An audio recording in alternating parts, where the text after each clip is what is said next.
This is China Observer. I'm Daniel Hall. This wall is not a prison. It's not the Berlin Wall. It's not a border wall. It's a boundary wall between Beijing's Daxing district and Langfang City in Hebei Province. The provincial boundary used to be theoretical, virtual, and easily crossed. Now it is physical, real, and hard to cross. It's made of strong wire and metal mesh. It perfectly separates Hebei from Beijing. Village roads and township roads are cut off, leaving only a few highways for Hebei residents to enter Beijing. Checkpoints are set up at these entrances, causing long queues every day. This could easily be seen as Beijing looking down on the people of Hebei as threats to the city. It's unclear when this internal border wall began construction between Hebei and Beijing. It isolates villages, turning them into islands. Could it be that officials are afraid that the people of Hebei will overthrow Beijing? Some netizens mock, saying you can sneak into the US but not into Beijing. A local auxiliary policeman told netizens that the old fence was replaced with a new one. He added that checkpoints have been in place for 3 to 4 years. He said, to go to Beijing, you need to go through the checkpoints. You can't enter from just anywhere. A local villager said, since the pandemic started, the gates were closed. At least the north side was open. The fence wasn't there before the pandemic. It was put up during the pandemic, layer after layer. There used to be one iron fence. Now there are 3. Even after the pandemic, they didn't remove it. Now people guard it. This boundary wall, built at an unspecified time, was renovated during the pandemic, showing materials from different periods, including trenches. During the pandemic, Beijing severely restricted the movement of people from Hebei. Beijing, home to many high-ranking officials, didn't want to risk COVID-19 infections in the capital, so zero-COVID policies were enforced. But the wall wasn't removed after the pandemic. Instead, 2 more layers of fencing were added, along with regular patrols. This outer defense line has warning signs, surveillance cameras, and warning broadcasts. A small village in Hebei, surrounded by this wall on 3 sides, has its south side blocked by a railway. It's effectively been made into an involuntarily walled city. Luckily, there are some cracks in the wall. Netizens have shown videos of residents squeezing through the wall, making light of the situation by saying, only small people like me can get through. According to the scary warning signs, I've crossed a defense line, which is illegal. But what law did I break? I'm inside one country, not a military zone. Why can't 2 villages freely interact? Many Chinese people thought the wall was a hoax, including people local to Hebei. But when the news spread, it left people shocked. Netizens left scathing criticism in online comments. Xi Jinping's fear is extreme, always feeling unsafe. It seems he treats all people as enemies. The wall is not just to prevent Hebei people, but all non-Beijingers. Beijing is a country within a country, occupied by the CCP. It's to prevent outsiders from entering the capital, continuing the policy of removing low-income people. You can still fly or take the high-speed train to Beijing. No matter what, under the banner of a proletariat party, they bully the proletarians. They used farmers to gain power and now use the household registration system to keep them out, letting them starve and freeze. They are still just migrant workers, low-income people. The Communist Party always says one thing and does another. It seems Beijing wants to become an independent country. Soon, people from second-tier cities will need to sneak into Beijing. Does this mean the incompetent dictatorship realizes it might be overthrown by a popular uprising? They must have done many heinous things and are afraid, but they must be held accountable. People are divided into ranks, like meat into grades. From birth, you pay to support the country. When you're broke, did the country support you? No, because they never considered you as human. In China, a core group controls the nation's lifeline. They are called the privileged class. Everything they get depends on their political rank. This invisible wall separates migrant workers, low-income people, petitioners, people with illnesses, dissenters, and even Hebei residents. It keeps out anyone who may have grievances against the Communist Party. Beijing does this to keep a facade of cleanliness and protect the privileged classes' activities. It's not just day-to-day life, but also events such as the Winter Olympics, the National People's Congress, the Hangzhou Asian Games, and ironically for Communist China, World Human Rights Day. To that end, the government spares no effort in blocking undesirables from entering Beijing. That is, even in peacetime, the CCP makes enemies of its own citizens. Beijing uses harsh methods of expelling migrant workers called low-end population. Those who are expelled usually accept it without resistance. Could this be the fate awaiting all of the people who make up China's lower economic classes? It turns out the real reason for expelling this low-end population is China's internal economic decline. Once they lose their jobs, they might become a socially unstable force, threatening the Communist Party's rule. Naturally, the term low-end population is hard to accept for those labeled as such. It's blatant class division. Another group the party fears is petitioners. Before Law Day and World Human Rights Day, petitioners flood into Beijing. On December 3rd, which is Freedom Day, over 1,000 petitioners protest at Beijing South Railway Station, emotionally chanting slogans. On that day, petitioners gathered at Yongdingmen Station near Beijing South Railway Station with hundreds of banners. They protested with slogans like "Government violates the law," "Long delays without solving problems," violently intercepting petitioners, "Gong Jinjun is innocent." Promote political reform, return power to the people. Police break the law, protect the evil. Government lacks virtue, ignores people's livelihood, and investigate illegal 3-level petition cases. So, how many petition cases are there each year? The National Petition Bureau reported about 74,000 cases as of September 30th, 2016, with a resolution rate of 92.3%. But media reported that over 1,000 petitioners gathered in front of the Beijing Petition Bureau, claiming the figures were exaggerated. According to Minxiang Watch, during the annual National People's Congress, Chongqing officials use illegal means like interception, kidnapping, and detention to control petitioners.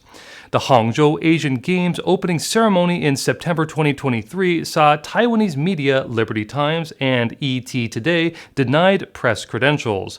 Foreign Minister Joseph Wu questioned on Twitter what Beijing feared, saying a bit of press freedom wouldn't hurt national feelings or overthrow the Communist Party. During China's annual 2 sessions, security measures are always elevated. All mail and express deliveries to Beijing undergo secondary inspection. The National Postal Administration recently stated it would maintain grassroots network stability and protect courier rights, increasing law enforcement and accountability. Postal administrations in Beijing, Tianjin, Hebei, Shanxi, Inner Mongolia, Shandong, and Liaoning are ordered to enhance information sharing and coordination to ensure Beijing's safety. Furthermore, during major events to reduce pollution in smoggy Beijing and ensure blue skies for the 2 sessions, Hebei Province bears the brunt. Measures include shutting down local industries like steel, chemicals, and pharmaceutical manufacturing. The reason is always safety and pollution standards. These shutdowns cause additional costs, leading many companies to leave Hebei, impacting its economic development. Chinese law states representatives should connect with voters, but during the 2 sessions, seeing a representative is a massive challenge. Since 1990, when Beijing hosted the Asian Games from September 10th to October 10th, out-of-towners needed a government letter to buy train, bus, or plane tickets, including transfers in Beijing. Vehicles entering Beijing are strictly inspected per 1979 regulations, ensuring political reliability of drivers and vehicle condition. This introduction letter has evolved into today's Beijing Entry Pass. It said a Chinese person might need over 70 types of certificates in their lifetime. Those include birth permits, ID cards, temporary residence permits, survival certificates, and no crime certificates. One commentator mocked that this summary wasn't done by someone working in Beijing, since the Beijing Entry Pass was left out of the count. The Beijing Entry Pass, or Jingjin Pass, is a permit for out-of-town vehicles entering Beijing. In Hebei, there's no such pass. To drive to places like Shanghai, Guangzhou, or Tianjin, you only need a driver's license, vehicle registration, an inspection sticker, and an insurance sticker. But to drive in Beijing, you also need a Jingjin Pass. This pass mainly controls petitioners. Another well-known example of protecting Beijing is the Hebei flood discharge incident. In August 2023, the remnants of Typhoon Daxing brought heavy rain to North China. The government ordered flood discharges, turning Hebei into a disaster zone. State media like CCTV blamed the rain, but people criticized them for lying. Officials ordered Hebei to act as a moat to reduce pressure on Beijing, sparking public anger. Historian Zhang Lifan shared a post on Twitter saying the flood discharge wasn't to protect upstream Beijing, but downstream Xiong'an, forcing midstream Hebei to flood. Xiong'an is one of Xi Jinping's political experiments, echoing one of his predecessors. A Bloomberg article highlighted a popular song praising former leader Deng Xiaoping. In 1979, Deng drew a circle on the map to create Shenzhen, a capitalist experiment. 40 years later, Xi Jinping announced his vision for Xiong'an New Area near Beijing.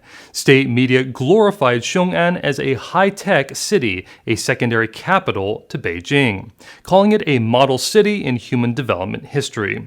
While Xiong'an remained empty of floodwater, Bazhou City in Hebei was submerged.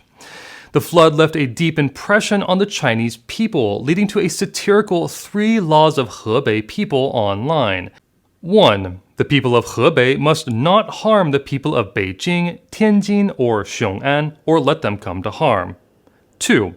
The people of Hebei must obey orders from the people of Beijing, Tianjin, and Xiong'an unless it conflicts with the first law. 3. The people of Hebei can protect themselves as long as it doesn't conflict with the first 2 laws.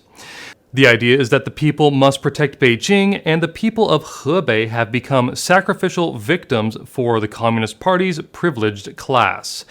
The party, feeling powerful, has shed its civilized facade and become more blatant and brutal.